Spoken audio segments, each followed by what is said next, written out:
everyone, and welcome back to Floodlights Camera Action. From Jack Harrison to Jack Hancock, we like to bridge the gap between film and football and tell you exactly what films you should be watching and what ones to avoid. I'm Veronica, but a podcast is only as good as its co-host. Sadly, this week I won't be joined by my friend Jack to work through the do's and don'ts of film watching. However, I will be joined by Isabel Moir, one of the brilliant film programmers working on London Film Festival this year, as she gives us some great insight into her role and this year's iteration of LFF.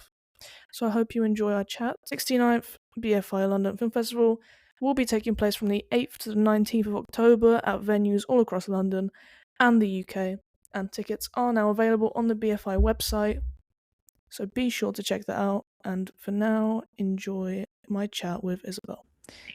Welcome, Isabel. It's a pleasure to be able to speak to you today, and just wanted to ask firstly if you could briefly introduce yourself, describe your role, for those who might not be aware. Yes, so thanks for having me. Yes, so my name's Isabel. I'm one of the film programmers for the BFI London Film Festival. I work within an amazing team with my colleagues Jin and Grace, and under our festival director, Christy Matheson.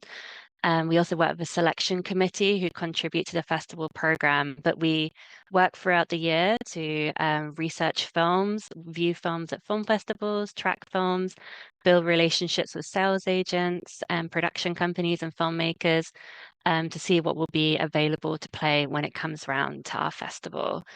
During the festival, we are hosting Q&As, visiting filmmakers and kind of bridging the gap between audiences and filmmaking talent that are visiting the festival on stage. So lots of film viewing and putting together a big program for London Film Festival. It does sound like a lot of work that you guys do put into the festival, but what would you say is the most rewarding part of programming London Film Festival, especially?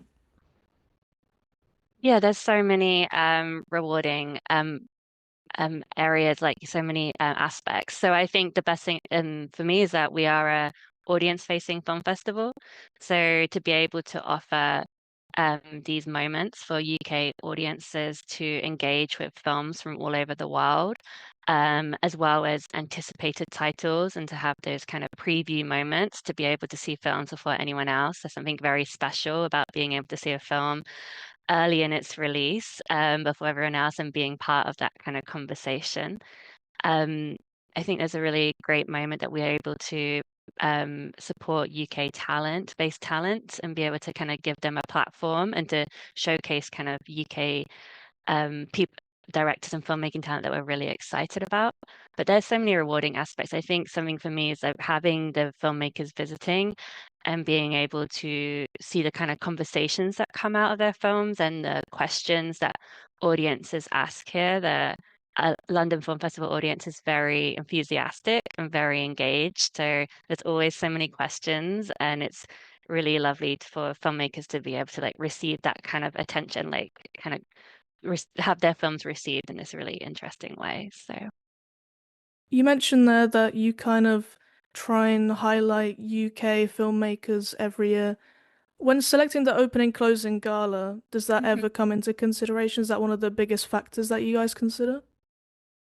It is something that we think about, and for sure, it's not always every year, but I think this year we've got Wake Up Dead Man and Knives Out Mystery and 100 Nights of Heroes for the closing night. Both films are UK based with a big kind of filmmaking team for UK based filmmaking team. But we're also both films, I think, really bookend the festival and offer something really different. They're both very buzzy titles. We're really excited for there's a lot of anticipation, especially with Wake Up Dead Man, Knives Out Mystery. It's Ryan Johnson's created this very popular franchise, and it's really exciting to be able to um, open the festival with this kind of very starry, buzzy cast, you know. So it's got an amazing cast of kind of Andrew Scott, Daniel Craig, Josh O'Connor. And I think also we screened Glass Onion a few years ago at the festival as closing nights. It's really nice to continue that kind of relationship and have that kind of continuous thread through the festivals. And that's something I think is really exciting about 100 Nights of Hero. It's Julia Jackman's second film. We played her first film bonus track in a festival a few years ago. So it's really lovely to be able to continue that kind of relationship um put her film in like a bigger platform and to as it's had amazing reviews from Venice, so we're really excited. And it's got this very good, amazing UK talent as well with Emma Corrin, Amir Amasi, Felicity Jones, Richard E. Grant, Charlie XCX. So we feel like both titles are very anticipated. They have a lot of buzz around them. So and they offer something very different so to each other. So that's a good way to that's the way we kind of think of it, bookending as well. Yeah, you just mentioned the opening and closing gala kind of being these buzzy films that everyone's excited about. And I think I've heard a lot of praise for the LFF program this year, actually. There are so many high-profile titles, all the best ones from Cannes and Venice and TIFF. And I just wanted to ask you if you could bring attention to any of the hidden gems that maybe are only being screened once or twice, and aren't maybe getting a gala screening that people should go to. Which ones would you want to highlight? Yeah, of course. I think that's what, part of the LFS, because we're an audience festival, we're always we want to show the anticipated kind of titles that everyone wants to see. But I think having these titles also allow to allow us to engage with a wider audience, and then they may take a chance on these kind of lesser known titles. And I think that's what I love is that they're kind of like these established filmmakers and stars next to smaller titles, and it's like there's no so it's really nice to kind of coexist in the same program. Some films I would shout out is a film like um Valeriac, which is a really fun Spanish title. It's in our thrill section. The second feature just premiered at Locarno by On de Sosa. It's a very creepy kind of midnight kind of horror-y esque film. It's a really hard one to explain, but it's unlike anything since so early on in the process, and it's really stayed with me. And I just think it'd be such a fun film to see in the cinema playing at Prince Charles, which feels like the right place for it. But it's also very, it's kind of got this horror aspect, but then it's also a really interesting comment on class, which is very similar to like Lucretia Martel's The Swamp. So I think that's a really fun one to check out. We have an animated documentary which premiered at Sundance called Endless Cookie. It's a kind of surreal psychedelic kind of animation. It's about two brothers. It's a very fun comedy, but it's about two half brothers who one is white and one is indigenous, and it's about their experience growing up together in Canada. We've got a film called More Life, which is a UK-based title by Bradley Banton, and it's framed in this kind of hyper-performative world of Instagram live streaming, but it's playing as part of our Laugh Strand. So it's a really fun, upbeat film about a group of friends who go to Copenhagen for a weekend to hang out. And last, I'd probably also, I think one and like really lovely one is DJ Ahmet. It won the Audience Award at Sundance. It's from Macedonia. It's a coming of age title about a young boy who finds escape through dance music and from his kind of restrictive, kind of conservative upbringing. But it's a really fun one. And I think we've got so many amazing coming of age titles that are like first time filmmakers, such as Weightless as well. And also Dreamers and Tetas Brules. So lots of small titles to kind of discover and hidden gems. I wanted to also ask because I think I've always been interested about this, and I'm wondering how you're going to answer it, but how do you how does the team kind of handle the live feedback you get from festivals that come beforehand? Because this is later than quite a lot of this festival Mm. circuit. Does that ever come into mind when programming that, this one's had a lot of buzz, maybe this one's had not a great reaction, but you were expecting a better reaction? And then does that impact on maybe how you program it, how many times you show it, if you show it, etc.? Yeah, so we're always following reviews and feedback and seeing the kind of word of mouth. I think we're always tracking kind of which films are garnering attention, what the kind of conversations are around films. It's also, there's some and thinking what the positive word of mouth is from critics and also our peers. we're really lucky that, we go to a lot of the festivals. So we're on the ground. So we're actually seeing the films as well. We're not just, reading reviews. We're kind of hearing it all in real time.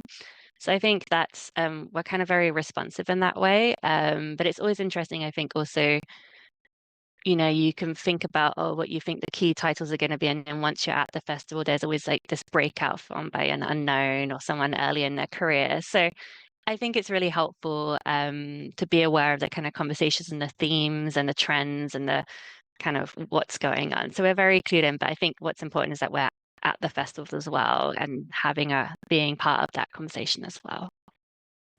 Do you ever start the process with having a shortlist based on just names of filmmakers or stuff that you're excited about but haven't seen? Is that kind of the beginning of the process before you actually go and watch them?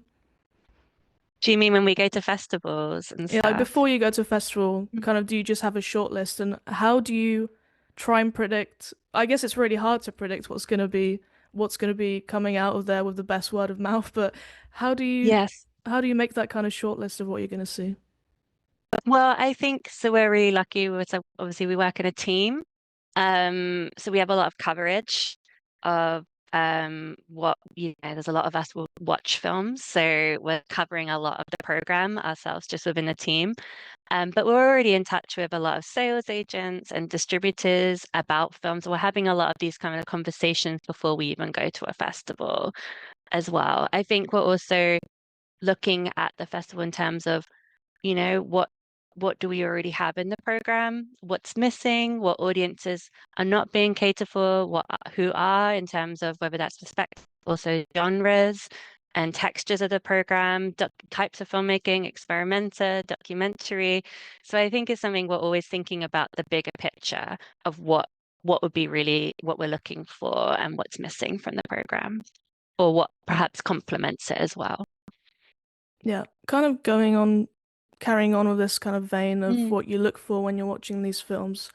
Beyond whether it's good or bad, whether you like it or not, what else yeah. do you have in mind, whether it's a good pick for a festival? So, is it about creating a discussion or making the audience, I don't know, watch something that's maybe a bit more risky than what they're used to, or maybe some filmmaking that takes more risks? Does that come into mind, and how much does it impact on whether you have it on your radar to add to the program?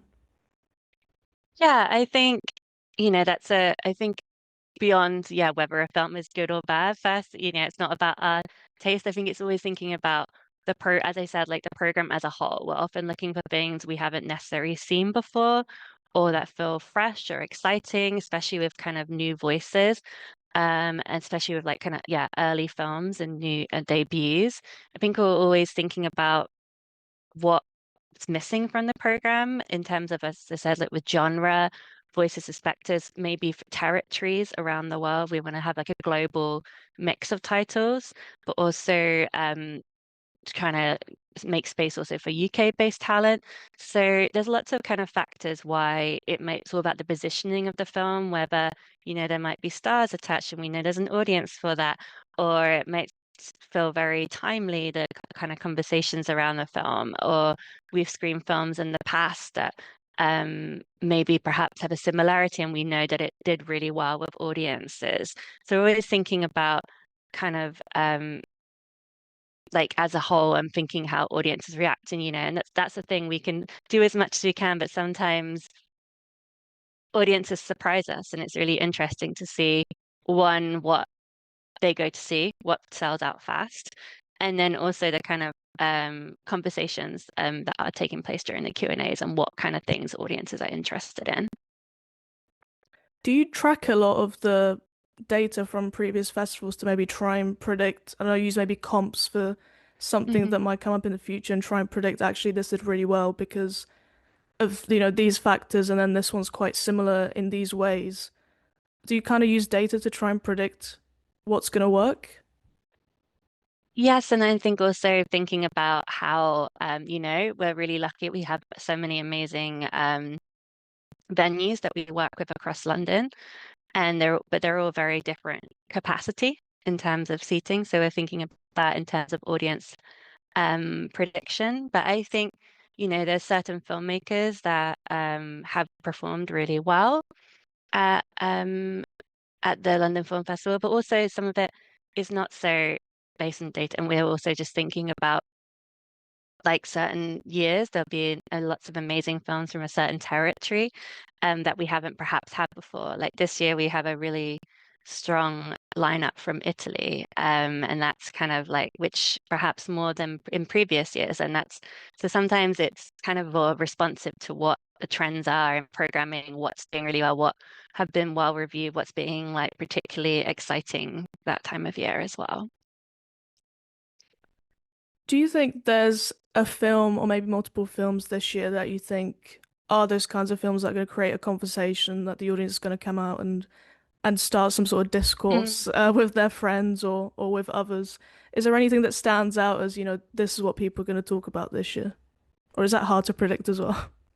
It's really hard to predict. I think that I wouldn't say it's an actual title, but it's always interesting to see how audiences connect with films. Because as I said, as much as we can talk, we're talking about audience is very key to our programming, but we can't, you know, sometimes they surprise us with what they want to see. And it's really interesting to see how films connect and the kind of discussions, especially that take place during the Q&As.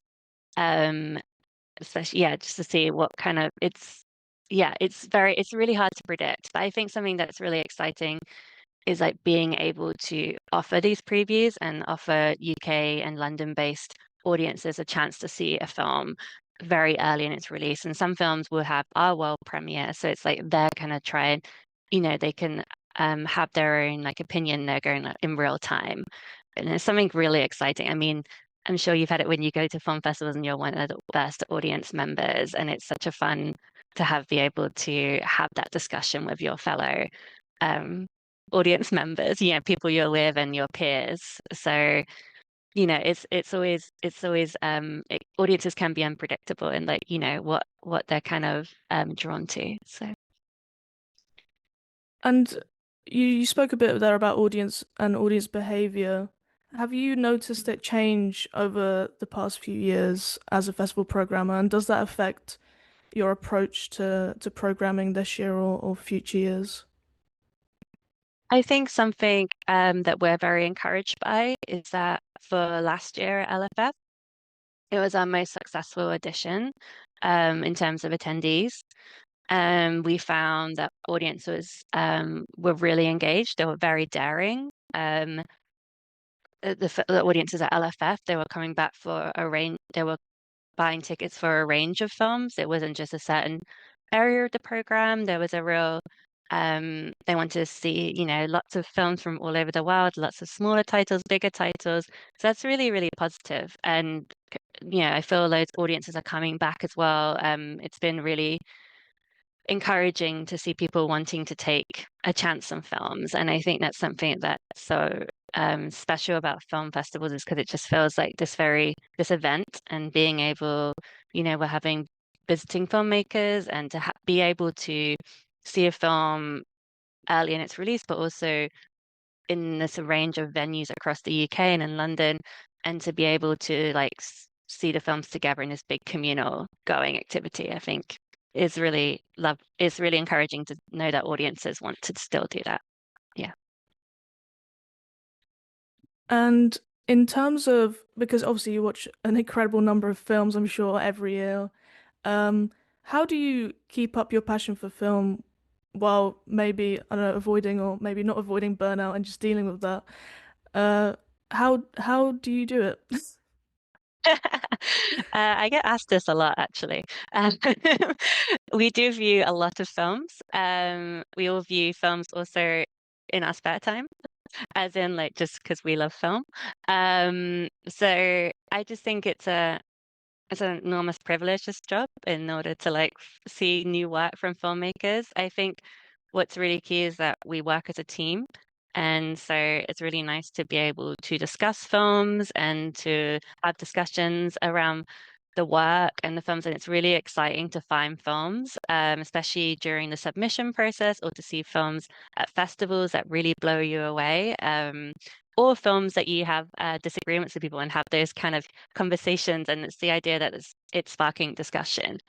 I think, we are watching a lot of films, but I think when you have moments like that, it kind of helps with that process. But it's such um, it's a real privilege to be able to kind of see films really early in their release and to platform filmmakers. So yeah, we'll often think about that as well. But I think working as a team and being able to have these discussions makes it feel less like you're just watching films the whole time. That's a big Makes part it of feel being a less like a programmer. job.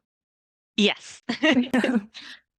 And one of my last few questions is, which films or filmmakers sparked your interest in working in the film industry? Was there maybe like a period in your life where you watched something or a few films and you just realized that actually I want to get involved in this somehow?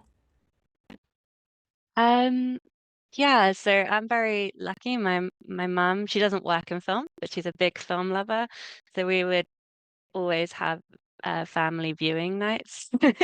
And my mum would always pick films to help me educate me in cinema. But I think like a lot of people, I was very into coming of age and teen movies, but I started to really love films that perhaps that really spoke to me. Like I was a big fan of the Lucas Moodysson films, like Show Me Love was a big one for me as a teenager, or films like Itu Mama Tabian or Virgin Suicide is a big one. But as I've got older, I think, there's lots of formative films. I'm a big fan of Agnes Varda, Mia Hansen-Løve, to name a few. But I think I remember it just watching a lot of films growing up. That was maybe not the most exciting teenager, staying in and watching lots of films. So yeah, but I was very lucky. I had a very passionate mum who was into cinema, and she passed on her knowledge and passion to me. So yeah. And just one last question, because you did mention that you also watch films for fun outside of work. What was Mm, the last film you watched, and what did you think of it yes. So what did I outside of last work? watch? Um, Actually, the last film I watched was Sorry Baby, which I really love. And it's actually one that obviously was on the festival circuit. It was a lot of buzz. It premiered at Sundance. Um, but it came out before London Film Festival, so I didn't watch it for the festival. But I thought it was an amazing debut, really beautifully done. It's really hard, I think, when debuts have this massive buzz and it still like resonated with me, and I was really surprised by it, and it's really I found it very surprising, but in this really rewarding way. So yeah. A big thank you to Isabel for her time. We really did love listening to all her wisdom about being a film programmer. And that officially takes us up to the end of another episode. I hope you enjoyed, and a quick reminder again that the 69th BFI London Film Festival takes place from the 8th to the 19th of October at venues in London and across the UK, and tickets are available at www.bfi.org.uk/LFF. It's been an absolute pleasure as always. Jack will be back next episode, hopefully. But until then, keep watching and keep consuming.